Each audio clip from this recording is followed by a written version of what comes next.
Nothing beats being If you haven't already done this over a glass of wine, would you take a minute to, as is our custom on Sunday, take a minute to turn around and say hello to the people you're sitting by or someone you don't know?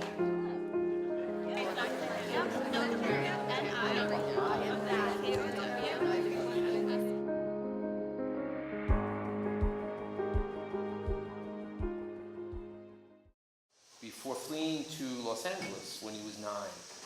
After high school in LA and college in the Bay Area of California, he became a LaSallian volunteer in Brooklyn, where he served as a campus minister at Bishop Loughlin High School. An interest in monastic life took him to live in a Trappist monastery in Northern California before completing an MTS in historical Christianity at the University of Notre Dame. Is Notre Dame in the house tonight? Yeah, I thought so. Right? Okay. A series of pastoral commitments led him to work in Tucson, Arizona, with churches, dioceses, and NGOs focused on addressing the needs of persons migrating through the desert wilderness and attempting to survive in the United States. The experience in the borderlands was a catalyst for pursuing his PhD at the University of Notre Dame in a joint program between the Theology Department and the Kroc Institute for International Peace Studies. His ongoing research on human displacement and its challenge to the church and its theology is informed by the multidisciplinary lenses necessary for addressing the critical issues of our time. So it's with great pleasure I introduce and welcome Dr. Leo Bordato.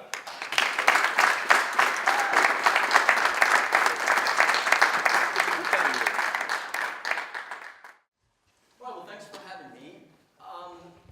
4 weeks ago, this Thursday, I showed up at this church for the first time for a book talk on Elizabeth Johnson's book, Quest for the Living God. 4 weeks later, I am speaking at this church. So I think it is a testament to the vortex that this church can become in a good way, and the energy and kind of the spirit that's present here, and I think it's just getting bigger and bigger. What I'm going to do tonight is focus on a few things. I'm going to get a little biblical on you through Ezekiel, reflect on that famous passage of Valley of Death and Dry Bones. I'm going to talk a little about transnational violence and deaths at the border. And lastly, talk a little about sanctuary, this concept and this practice. I'm not going to go too deep into the history of it, but I'm going to play around with some of those ideas about what it could mean for being church in our modern world of vast displacement. I'm going to use that word more than migration, really this people being displaced, especially because of violence. So I'll speak for about 20 minutes, and then I know we're going to have a more personal discussion. So in Ezekiel 37, we read the following. The hand of the Lord came upon me, and he brought me out by the Spirit of the Lord and sat me down in the middle of a valley. It was full of bones. He led me all around them. There were very many lying in the valley, and they were very dry. He said to me, Mortal, can these bones live? I answered, O Lord, you know. Then he said to me, Prophesy to these bones, and say to them, O dry bones, hear the word of the Lord. Thus says the Lord God to these bones, I will cause breath to enter you, and you shall live. I will lay sinews on you, and will cause flesh to come upon you, and cover you with skin, and put breath in you, and you shall live, and you shall know that I am the Lord. That's verses 1 through 6, chapter 37 of Ezekiel. At the U.S.-Mexico border, there is a group of faithful people called Samaritans. I say faithful, and some are religious and some are not. They daily journey into the Sonoran Desert, which has become literally a valley of dry bones. There you find bones of children, of women, of elderly men. About 10 years ago, a group of students and I, from St. Mary's College in California, came across bones that were later identified as belonging to a teenager. Sometimes you only find a few bones.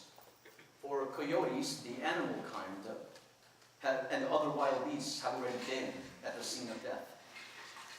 This is a photograph of some of the Samaritans walking through the desert, putting out jugs of water. We normally try to carry as many gallons as we can. Daily trips go out all throughout the year, summer and winter. A couple of years ago, I was on the Mexico side of the border at a day tent shelter run by Grupos Beta, which is a government-sponsored humanitarian organization. There I met Pedro, who is from southern Mexico. A few days prior to my meeting with Pedro, he had attempted to cross into the U.S., but unfortunately he was apprehended and deported. As we spoke about the violence in Mexico and his reasons for trying to enter the U.S., I asked him about his experience of actually crossing through the desert, and he told me the following story.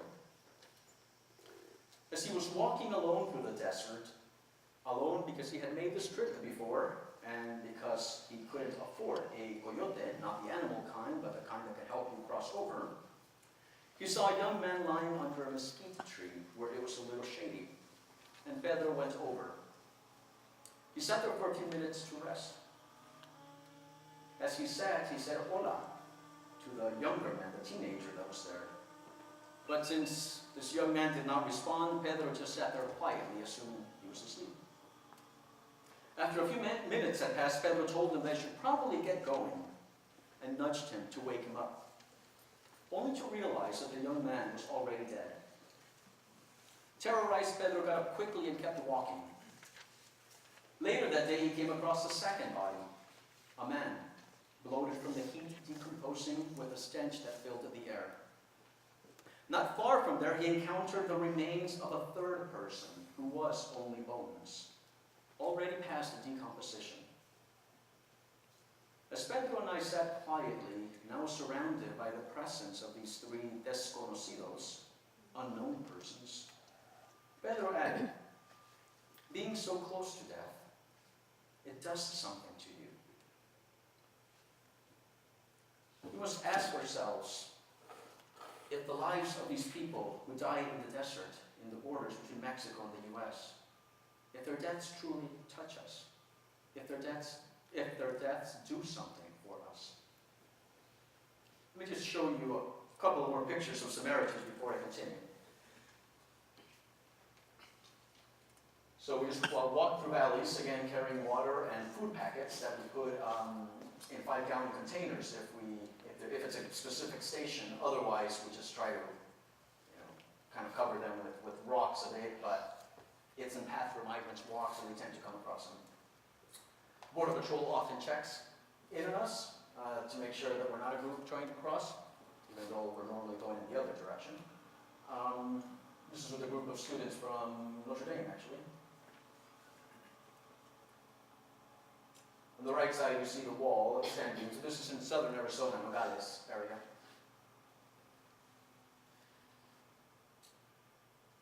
We meet with Border Patrol, which is an important part of the educational process, and they're very grateful for the meeting, and it's an educational opportunity for the students. It also helps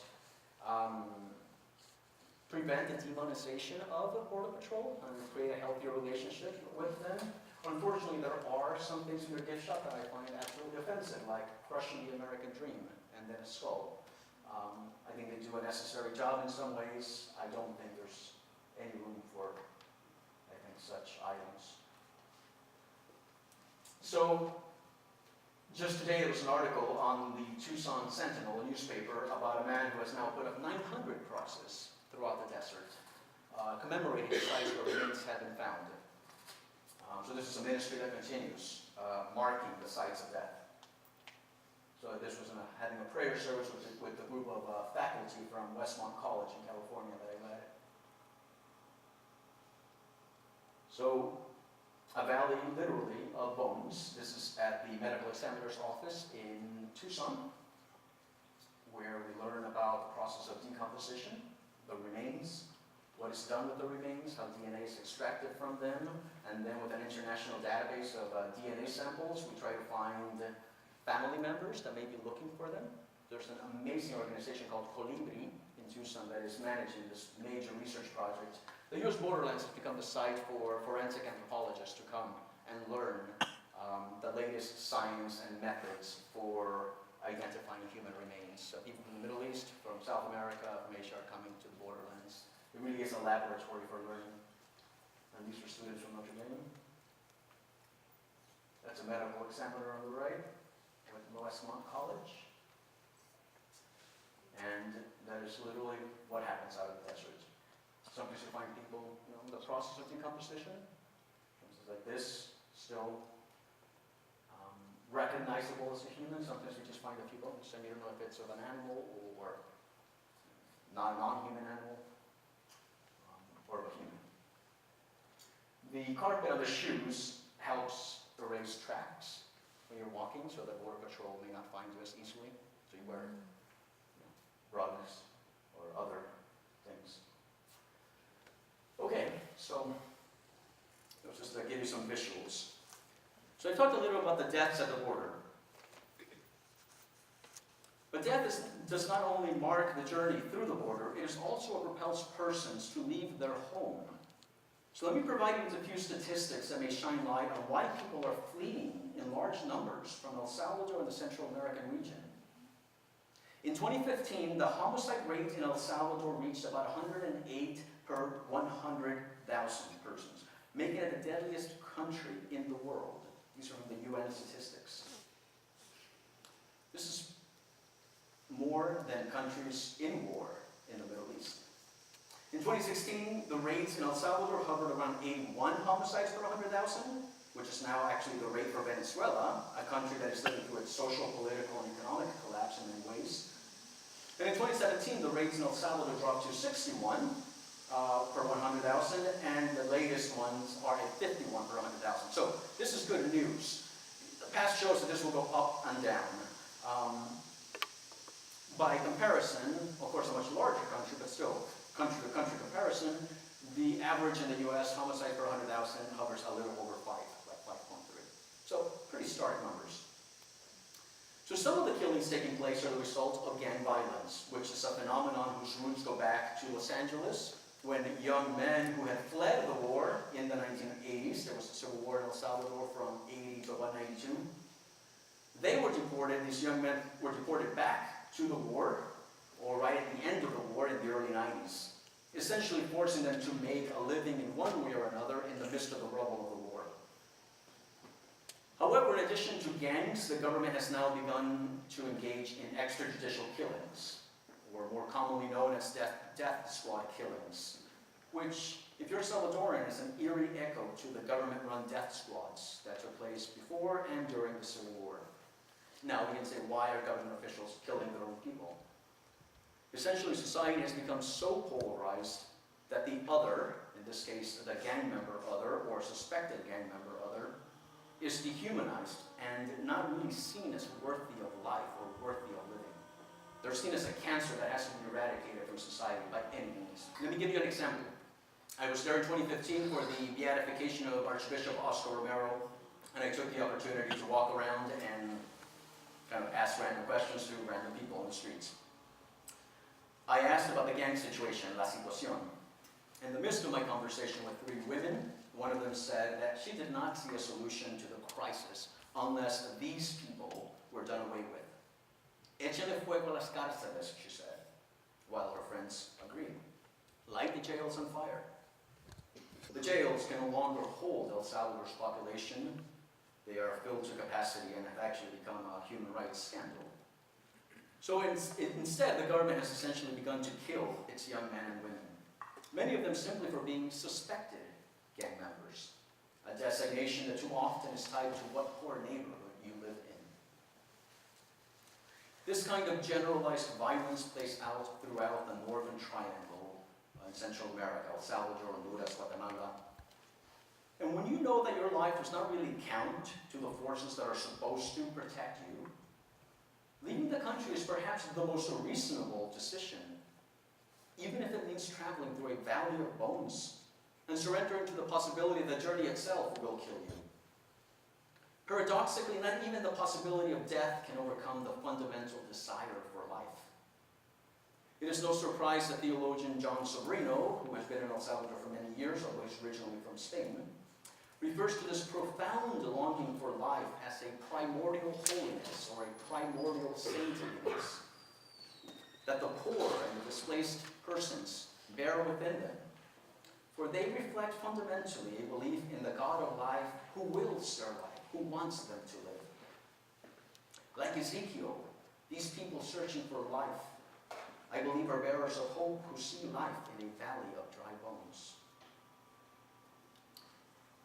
Ezekiel's prophetic vision was meant to assure the people of God who were captive in Babylon that they would return from exile, that they would be reconstituted from death unto life. Ezekiel's word, I believe, also invite us to consider the state of our church, that perhaps we too have become a valley of dry bones in the midst of exile from our most fundamental Christian call, the call to always be at the service of a suffering world. That is our task for being church. We, the church, in the broadest and deepest sense of this word, are a politically divided people, a religiously divided people. We worship at the altars of nationalism and xenophobia, and we idolize a narrative of restoration that promises the greatness of America. We are tempted to abandon our undocumented neighbors, and are afraid to encounter those we call strangers, illegals, or criminals. Are we as church in the estranged reality in which we already live, capable of hearing the radical word of God that says to the dry bones, I will cause breath to enter you, and you shall live?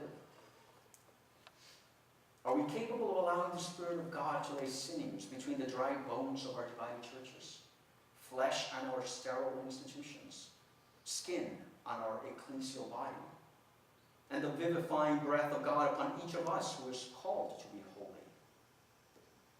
To return to God's question to Ezekiel and to us, mortal, can these bones live? Can the bones of our church come back together, bone to bone, and live? Can we come back together and provide life? I want to suggest to you that protecting life that is threatened is a necessary means for we, the church, to live. And one of the greatest needs facing immigrant communities is protection from state violence and persecution. In the preservation of their life, we find the restoration of our life.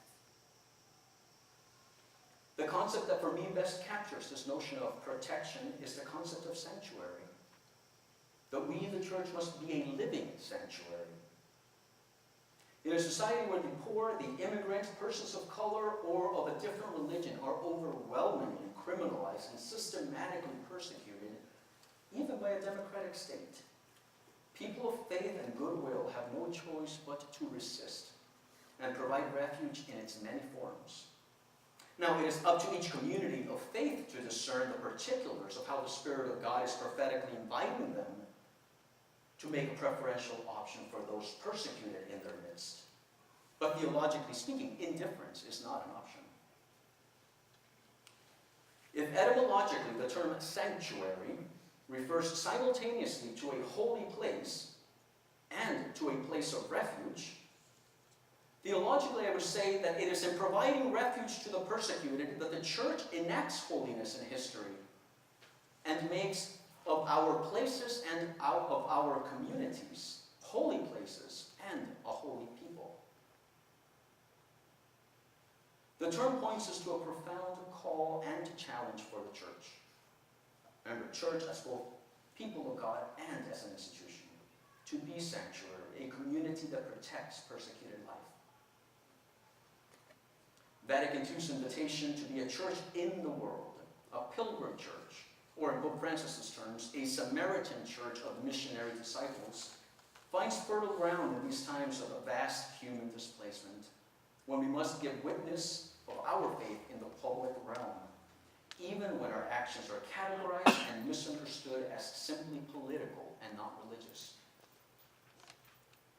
Pope Francis's first trip as Pope was to the island of Lampedusa, an island that has become a symbol for refugees seeking life in Europe. In his homily that day, Francis quotes the following biblical words from Genesis. Quote, "Where is your brother? For the voice of his blood cries even to me," God says. Pope Francis goes on to say, this is not a question addressed to others. It is a question addressed to me, to you. to each one of us. These, our brothers and sisters, seek to leave difficult situations in order to find a little serenity and peace, he says. They seek a better place for themselves and for their families, but they found death. He continues, how many times do those who seek this not find understanding, not find welcome, not find solidarity? And here I would add to quote Francis's words, not find sanctuary or refuge. If we are to ask who is responsible for the deportations of our sisters and brothers, of our students, our employees, our community members who have left situations of death, dealing poverty and violence, and who trek through the deserts in search of life, we must answer that we are all responsible, as persons, as churches, as a community, as a country, if we fail to provide them with refuge. In the desert wilderness of the Bible, the protection of the stranger was a matter of life and death, and it still is. But it's not simply a matter of life and death for the stranger. It's also a matter of life and death for us as church.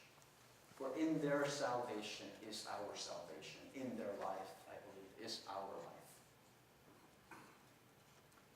Let me share some words from Jim Corbett, who was Quaker, one of the leaders from the sanctuary ministry in the 1980s, and some of you may be familiar with this ministry and movement that started in Tucson, mobilized hundreds of churches across the United States to create a vast network of protection for those being persecuted by the government. Jim Corbett said the following, a little lengthy, so I'll read it. Actively asserting the right to aid fugitives from terror means doing it, not just preaching at a government that is capturing and then deporting them, not just urging legislation that might help future refugees. With people in our midst being hunted down and shipped back, denouncing terror while ignoring the victims simply teaches the public how to live with atrocity. He continues, much more than the fate of the undocumented refugees depends on the religious community's participation and leadership in helping them avoid capture. If the right to aid fugitives from government-sponsored terror is not upheld in action by churches, regardless of the cost in terms of imprisoned clergy, punitive fines, and exclusion from government-financed programs, the loss of many other basic rights of conscience will certainly follow. No one who lives in this country can have missed that lesson. Jim Corbett knew well how easily blind obedience to bureaucratic orders generated a condition for systemic evil that brought death to millions of persons in the middle of the 20th century.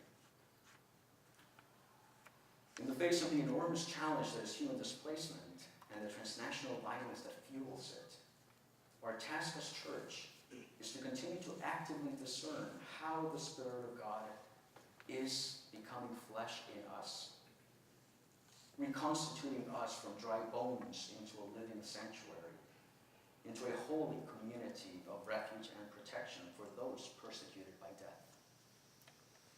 So let me end with Ezekiel's words. Thus says the Lord God to these bones, I will cause breath to enter you, and you shall live. I will lay sinews on you, and will cause flesh to come upon you, and cover you with skin, and put breath in you, and you shall live. And you shall know that I am the Lord.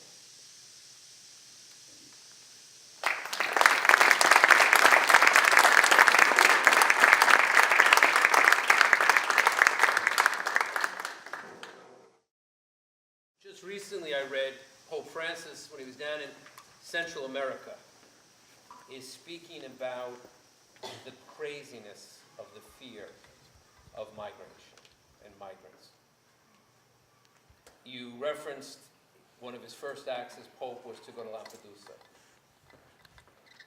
Where do you think this comes from within him, this putting migration, the other, solidarity as a priority in his papacy and in bringing the church moving it forward?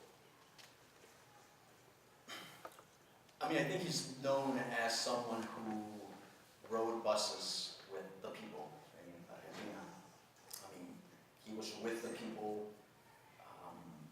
sense of accompaniment, of being in the company of the church, especially the poor, is something that has marked him, and thus that marks his vision of church.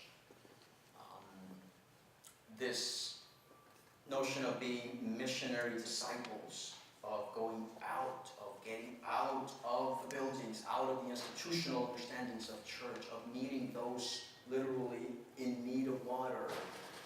I believe in his 2013 encyclical, he talks about the church as there must be a fountain, a wellspring of water in the dryness. I think it comes back to just having literally encountered people in need. One of the, I think, challenges for us as church, and especially I think for theologians, is being with the people, is understanding what the needs actually are, and thinking about the presence of God, thinking about where the Holy Spirit is calling the community. But you don't do that discernment. You can't do that healthy discernment unless you're actually accompanying people. So I think this is why he gets out, or he wants to get out, or he lives at the edge, it's San Marta, at the edge of the Vatican kind of palaces, because he wants to have the freedom to go and be with the people. And of course, a person now in his position would be protected by all kinds of mechanisms. But I think if you protect him from the people, I think you're cutting off the source of his inspiration and that which is life-giving for him, and which in turn is life-giving for all of us. It's a compass in one sense. He kind of directs. Popes have that symbolic role. He kind of direct where the Spirit may be moving. Now you can agree or disagree. We are a compass as well, but you know, he is that vital symbol, at least within the Catholic Church. And I think we're very blessed, but also very challenged by these symbolic actions, like going to Lampedusa, among others, and meeting with people. For communicating things that you can tell people, but if people see him doing it, it just makes a radical difference. A brief example, I was in Rome, I think last year or 2 years ago, and I went to the Wednesday audience, so heard him talk. But then I stuck around for a while and just watched him for like an hour after the service had finished. And there were individuals who had physical limitations, intellectual disabilities of various kinds, about 20 of them, mostly in wheelchairs, and he came by and kissed every single one of them, which was such a stark contrast from he had earlier met with dignitaries and people of state, and you know, he shook their hands and it was warm. But the man comes alive when he sees human suffering, when he sees the poor. I don't know, how do you explain that other than somehow you're channeling like the Spirit, the vision of Christ? Questions? Put your hand up.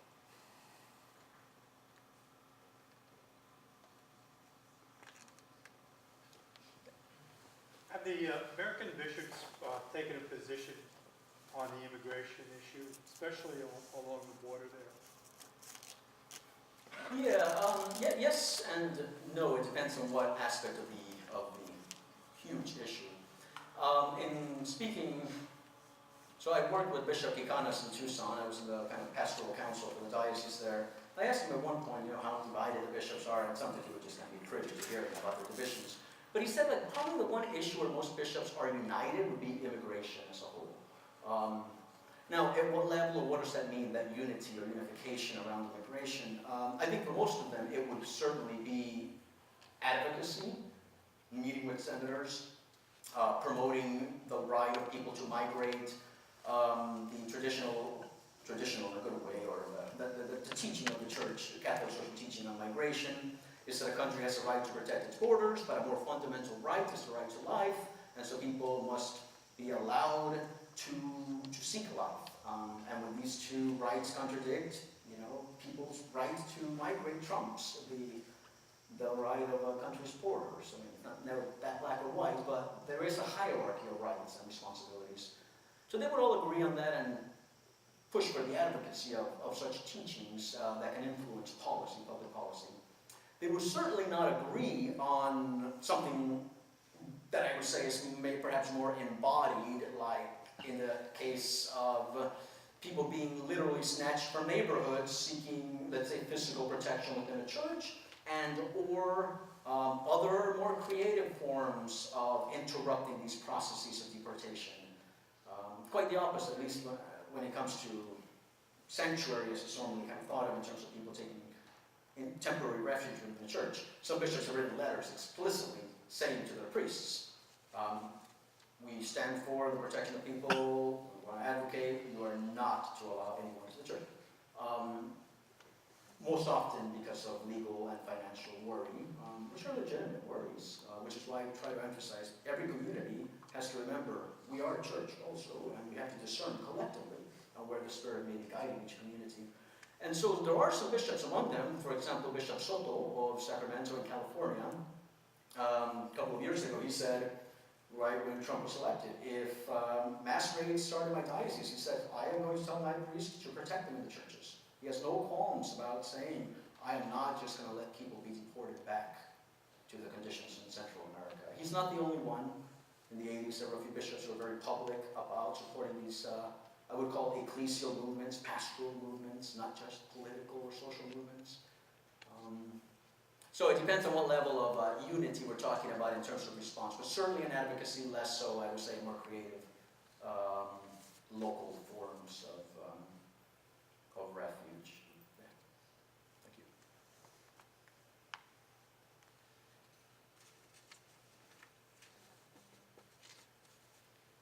You can ask anything. I mean, it doesn't have to be about the presentation. It's Do you have a recommendation for how people can act locally to help each other? Sure. So I only moved here 6 months ago, so there's a lot I don't know about New York, or the work being done here, or even like the needs in the community. But I've gotten involved with two things at least, both coming out of the New Sanctuary movement, which is based here in New York City. So Tuesday evenings, you can go to the NYU Law School, which is down 40 Washington Square, Washington Street, literally right next to Washington Square Park. Every Tuesday from 5:30 or really 6 p.m. till 8:30, about 100 people of all ages show up to help about 200, they call them friends, persons seeking documentation of some form or another, legal help. You get paired up into teams of 3, one person who speaks Spanish, one that can write, and I forget what the other third person does. It kind of depends on the need. But then you get a client or a friend, and you just help them fill out the forms for asylum. Many of them have literally just shown up 3 weeks before, a month before. They need to fill out the forms within a year if they're seeking asylum. So that's one of many things that go on there. That's every Tuesday. No experience necessary, you just have to literally speak English, or if you speak Spanish, even better, use both, and go help. The other thing that I've been going to is Thursday evenings. It's been taking place at Francis Xavier Church, the Jesuit parish, down on 14th, 16th Street. I believe this week it was going to move, that would be tonight, to a new church. It's a Lutheran church called Ascension on 11th Street here in Manhattan.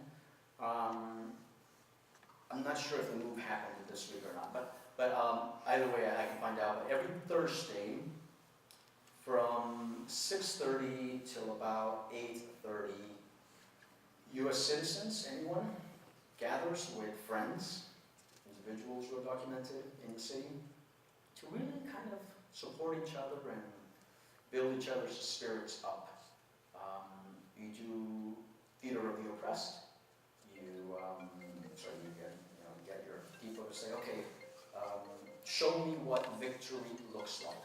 When you go for your ICE check-in, which, as you know, people will kind of get snatched there and like they're off and deported, because when you go to check in with ICE, one of the things that they do is accompaniment. This group does is accompaniment. So instead of letting people go on their own, you get 5 people, U.S. citizens, to go with you. So one of the things that they do with guerrilla theater is, all right, show me what victory looks like. I mean, victory meaning kind of going before a judge. And so you get the person that goes there, who went last week maybe and wasn't deported. You get the 5 U.S. citizens behind, and you just model it. You inhabit the space, you perform it. And you see just the power dynamics, how they shift. If it's a judge, with all her or his power and messenger, undocumented person who does not speak English, who does not understand the system before of such authority, and you have 5 U.S. citizens behind you, the immigration lawyers that are there in the court, their job is to say this person's a threat to the community. When you have 5 U.S. citizens behind you, they're like, no, like we know this person, like they're friends, like we may worship with them, etc. So the dynamics radically changed. So these are some of the things that happen. People tell their stories. 2 weeks ago when I was there, a man showed up. He had just arrived the day before from Guatemala with his boy. The boy was 9, which is the age that I was when I came from El Salvador. And a man from a Unitarian church in Brooklyn, Robin. And we started talking. And they're like, yeah, just like showed up yesterday. Said, do you know of any jobs? I'm like, sorry, I just moved here. Like, I'm barely finding my way around here. But he got to the right community that could help connect him. And again, just build up the spirit. Part of these processes are meant to break your spirit, to dehumanize you, to tell you you're not worthy of life, that you're a criminal. Part of what this community does is accompany them, hear the stories. They're working on collecting the stories, recording the stories. And now there's a project they got a grant where they're giving 20 of them cameras to photograph their daily life. There'll probably be exhibits somewhere to just, again, allow them the space for creative output of their life. People probably aren't given much space to really communicate the trauma of the journey, the suffering, but also the joys of finding community. So that's Thursdays from about 6:30 to 8. Spain and Francis Xavier Church. I can certainly gather all this information. Those were just 2 examples of how you can get involved. I think formation and education is a huge need within our churches to discern what are our needs. Not every church can provide sanctuary. Not every church is as kind of, out there in terms of their political involvement. But I think that there's a huge need to figure out how do we deal with people's trauma of migration, of violence? How do our liturgies make space for healing, or even for the possibility of healing? How do we do culturally sensitive rituals that aren't just praise-focused, which is always great, but part of the praise is the healing of the human person. Salvation, the very root of it is health, salud, the wholeness, being whole, being healthy. How do we deal with trauma and pain and hurt for people who are worshiping in our communities, Christian or not? So I think there's a huge gap between the needs and what's being done, and part of it is just a lack of encounter, the lack of hearing the stories. This is where Pope Francis, you just have to put yourself in the middle of people and listen to their stories. So going Thursdays is a great way of meeting persons, friends that live among us. Thank you. Yeah. Can you elaborate more on the political situation in places like El Salvador that people are fleeing from, what they're encountering, and their desire to come to places like the U.S.? Sure. So, there's the statistical reality, which I gave a few statistics in terms of the homicide rates, and they're stark. There's a lot of killing that goes on. If you want more granular kind of narrative, understanding what's going on, especially with youth, Cristo Sal is an organization run by the Episcopal Church. They're like the CRS, the Catholic Church, Catholic Youth Services, and they work with CRS. But Cristo Sal does amazing research on the ground with human rights lawyers, and their new director is the former director of human rights for El Salvador. But they have this 116-page report of just interviews with young people who are fleeing or desiring to flee, and they tell these amazing stories about, I live in X town, town so-and-so outside of the capital, and the police shows up there every day because there's gangs. Poor towns tend to have more violence. It's just, where else do you go if you're poor? And El Salvador, most of the majority are poor. But the way gangs work and gang reality is one of the main things that's driving people, but it's at a micro level. So these 2 streets may be controlled by MS-13.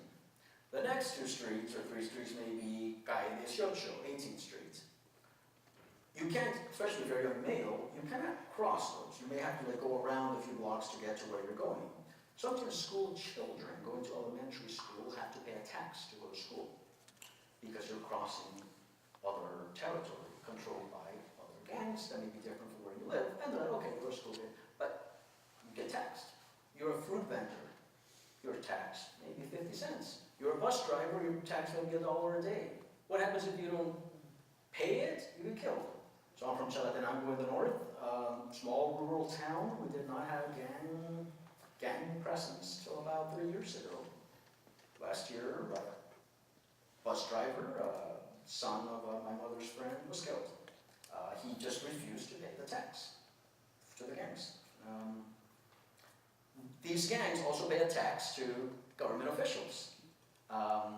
Most of them, of course, doing illicit work, but it's a means of control, and this just goes up the ladder. They don't pay, you get killed. So reports increasingly are coming out about police in masks, not in police uniforms, in disguise, in masks who have lists of people that they have to literally wipe out. I worked with Georgetown Law School as an expert witness in the situation in El Salvador. I had to write down, some of the realities to tell to support the lawyer's point, in the case of the person they were defending, that if this person was sent back, he would be tortured and probably killed. So you can't just send people back. It's a dire situation. New York Times 2 years ago had a report that, if I remember correctly, 267 or so out of 289 municipalities had gang presence. So we're talking, most of the country that has a gang presence. Increasingly, it's also militarized. In a country that has a huge history of militarization, since the 1930s, being controlled by the military, it sends shivers because of the dark violence or the dark history. The militarization, of course, is a product of U.S. funding. The approach is, more weapons to control violence. If half of the money were spent in reintegration programs, job creation programs, restorative justice approaches, and God knows what could happen, but that's just not the mentality. You fight force with force, and CRS is trying, Catholic Relief Services is trying to intervene. They developed a new program as of last year that literally interrupts the dynamics of gang violence by going and meeting with the leaders of gang members and trying to work out agreements, which is very micro interruptions and very bold. But those are the kinds of ideas that are now, I think, needed. So I don't know if that gives a more of a glimpse. You can't just go to another part of the country. You will be found, if you're fleeing the violence, you probably will be found. Other ways in which this works, if you're in a neighborhood that's really controlled by gangs, you're told to assist them. So when I've taken groups from Tucson down to El Salvador, which have many groups over the years, we would go into one of the most dangerous places in the capital because there's a church there that has a history of being dynamic, just keeping faith alive. They worked with the Romero in the 80s, but they're located in this very dangerous part.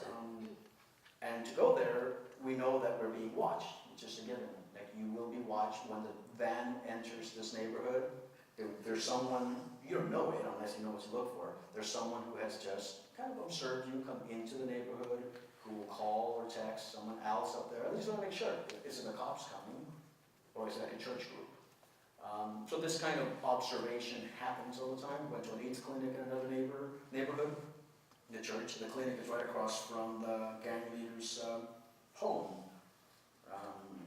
And you just kind of know these things. If someone comes up to you and says, hey, do you have $1? You just get it. You don't want to deny that. So this is the micro realities of living in El Salvador. you can go there and you'll be okay in many ways. I have friends who work down there who stand out. They're very, very Caucasian, blue eyes, Norwegian friends actually. And I pray for her from time to time because she takes the buses at all times of the night. She works with women in prison and men in prison, getting them to write poetry. And just amazing, amazing work with this. I mean, raw pastoral work. But I tell her, like, aren't you afraid of getting killed? Like, you probably shouldn't be riding the buses, like, alone, but at 9 p.m. And she says, Leo, like, these are my friends who are in prison now. She's been there 5 years now. And she said, this is the reality. I guess if that can happen to anyone in El Salvador, it can happen to me. But if you go there, you kind of gotta go walk with the people in one sense. Well, taking precautions, of course, but which is very much the Church of Romero, meeting the same fate as the poor. So, anyway, sorry, I got off. But thank you. So, we live in a country that's built on immigration.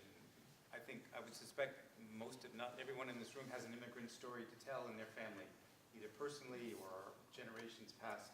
I mean, it's built a diverse and very robust population and, by all accounts, a successful economy. What has happened that we've got this fear today that's caused us to be so fearful of immigration? And what does the Bible tell us about that? How has this issue been addressed through the past? What does God tell us about fear of the other, and how can we overcome that? Yeah, I guess I would say first on the historical part. It is certainly a country of immigrants, but the xenophobia has been present from the beginning. 1893, the Chinese Exclusion Act. Well, if you're Chinese, you're excluded. So the racialization of the system goes back to in terms of immigration, to the 1800s. 1920s, Catholics, people from the southern Mediterranean, Italy, and other places there saying, well, because they're Catholic, let's exclude them. So the fear, I think, of the other that is not like us, religiously other, Protestant majority, or racially other, culturally other, I think has been present throughout. And its most historical, deepest manifestation, is an institution of slavery. So yes, we are a nation built upon immigrants, and I think that has been a very painful crucible, and it's taken a whole lot of work for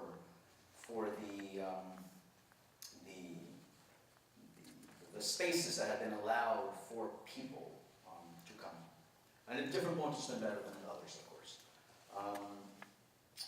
So the racial dimensions of who could come, who couldn't come, or the religious dimensions kind of ceased in some ways in the 1965 Immigration Reform Act. The quota systems, it was called up to that point. But then it shifted on to skilled versus unskilled labor. Oh, if you're poor or unskilled in what you can do, then we don't want you. Now, especially in our day, if you're a high-tech worker, please come. Like, we'll figure any way to get you here. So there's certainly, we have categories that just kind of have shifted. Now, and I think most recently we saw of course, the fear of the other, what was called the Muslim ban. I mean, that was just a clear echo of decades and centuries prior. So I don't think it's new. I think it's been with us, this notion of, what we call it, white supremacy, racism, xenophobia. It's all interrelated. As for the other, what does God tell us? What does the Bible tell us? Some of the most famous passages, of course, come from Leviticus 33, 19, Numbers 35. These are passages that speak of the stranger. Treat the stranger among you as one of your own. As I try to just briefly say in the talk, to not welcome the stranger literally meant that this person would probably die. Hospitality was woven into the very fabric of being a Jewish person, being a person of the people of God, because they had also been wanderers in the desert. The very name Hebrew derives from other side, on the other side of the river. To be a Hebrew, to be a Jew, means in one sense to be a wanderer, to be a migrant, to be on the move. So it's deeply woven within the very fabric of their cultural identity, and they are being the Jewish people, and thus the Jewish scriptures, the Old Testament, the First Testament, are we choose to categorize it. So the other, the stranger, the alien, the wanderer, in a way had a sacred kind of identity, because it was a matter of life and death.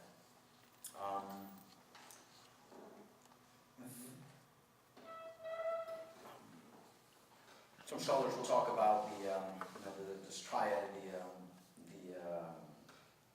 the widow, the poor, the widow, and the orphan, as kind of the crystallization of the holiness code in Leviticus. Leviticus is a book that deals a lot with needs to be holy, the purity, faithful people of God, ritualistically, and this thing called the holiness code. But some would say that's like a crystallization of that.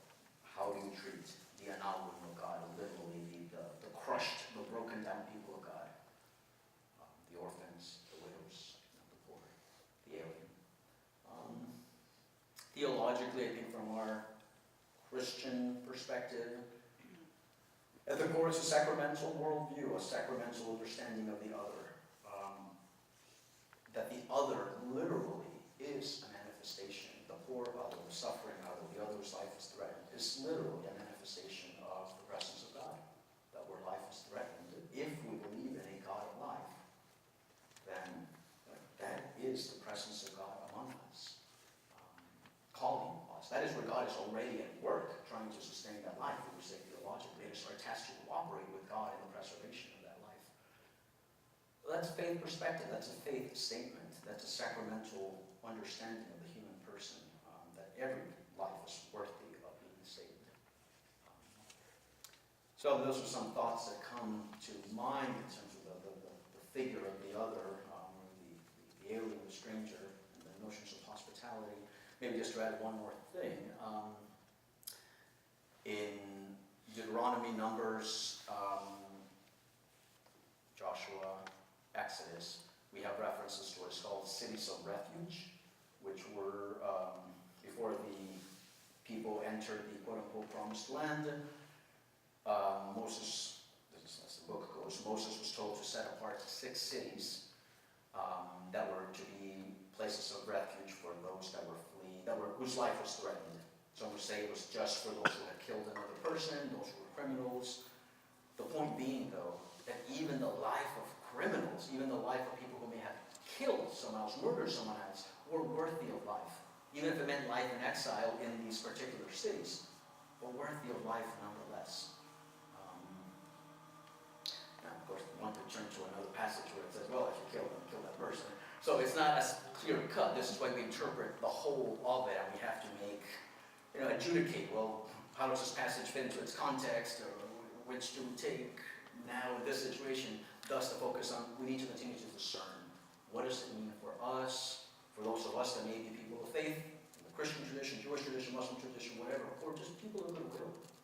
What does it mean to live out of these convictions that we say we have?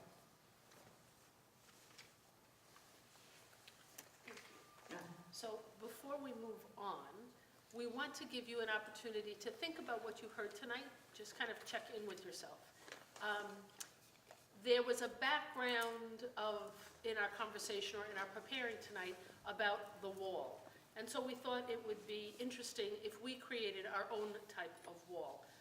We have a brand new bar over there that we all liked very much tonight. We left around on the high top tables the yellow sticky pads with some pens. We would ask you to think for a minute or two about how you feel now after you've heard Leo's presentation on the situation in our country, in El Salvador, Central America, on immigration. What are your feelings? How are you feeling now as opposed to when you walked in? And if you feel like writing down a word or two, a sentence or two, put it up on our wall, the bar over there, so we can kind of have a record of what we did tonight. While you're thinking about that, while you're doing that, passing those around, thanks. we certainly want to thank Leo for being with us tonight. He was so gracious. We asked him 3 times and he said no. I promised when I asked the 4th time, I would not ask him anything else for the year. You can ask him whatever you want, but I promised I would not ask anything for the year.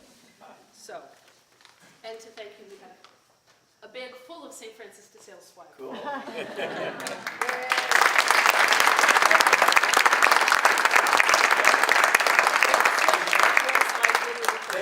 Yeah, since you said no, I ended up being the first one.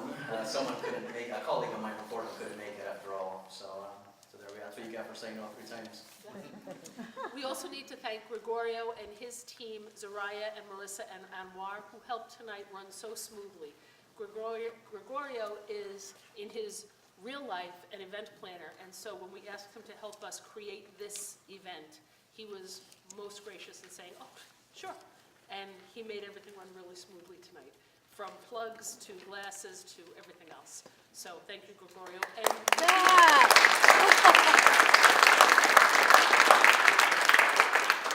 I am really fortunate to be able to thank the colleagues I work with every day who handled and helped me handle all of the really small things. So for Lydia, for Father Kelly, for Kathy and Felicia, and Al, who moves furniture whenever I ask him to, I am very grateful for them. And to each of you, because you represent the very end, to our new video photographer, who, poor man, said once yes and doesn't know he's hooked in for the next 6. But for Forget the most important person, the bartender. The oh, bartender. that's a great deal of time. Well,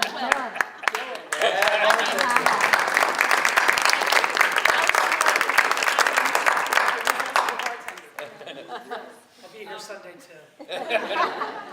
don't forget to tip your waitress. And to you guys, because you represent the best of who St. Francis de Sales is, and we are very happy to grow in our faith with you. So please tell others about what we did tonight, so that when we come back in February, we'll need more chairs, we'll have bigger couches, and we can continue to plant the seeds. What's So- the February talk? The February talk is with Griffin Olenek, I can't say his last name. Olenek. From Commonweal Magazine. He's speaking about synodality and the youth synod that he was just out. We've learned that synodality means we're supposed to be walking together as a church and working together as a church. So we're going to talk about how we do that. Thank you. You can write your notes. Well, before, the one person we forgot to thank is Jane, who put it all together. So Jane.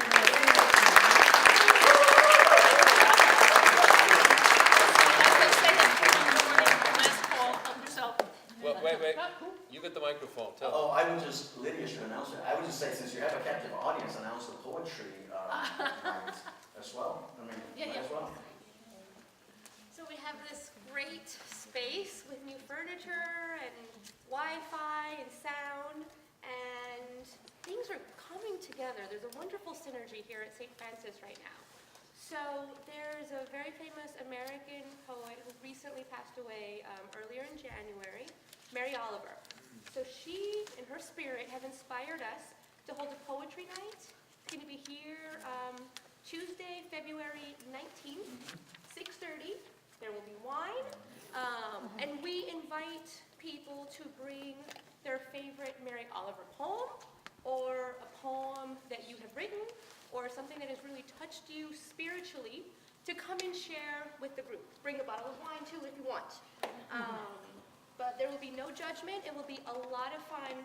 It's a way to combine art and our faith together. Was it Gutierrez who was talking about how poetry is the true voice of God? So there's a reason for us to be doing this as a church. Yeah, I would say one of my professors and friend, Gustavo Gutierrez, who's very, some of you may know, very politically engaged. He's a theologian, priest. He says in his classes, poetry is the best language for speaking about God. God is the God of love. Poetry is the language of love. Why else would we use anything but poetry? He was a big proponent of poetry. I talked to him the other day, and I said, well, here at this church, we're going to figure out like how to do poetry things and what place poetry has in the church. Like a very important place, he said. So like, let's have a poetry night. So yeah, I hope we can make it. It'd be great. So you have time to talk to each other, to talk to Leo, another glass of wine, I'll take it. before you go out to that cool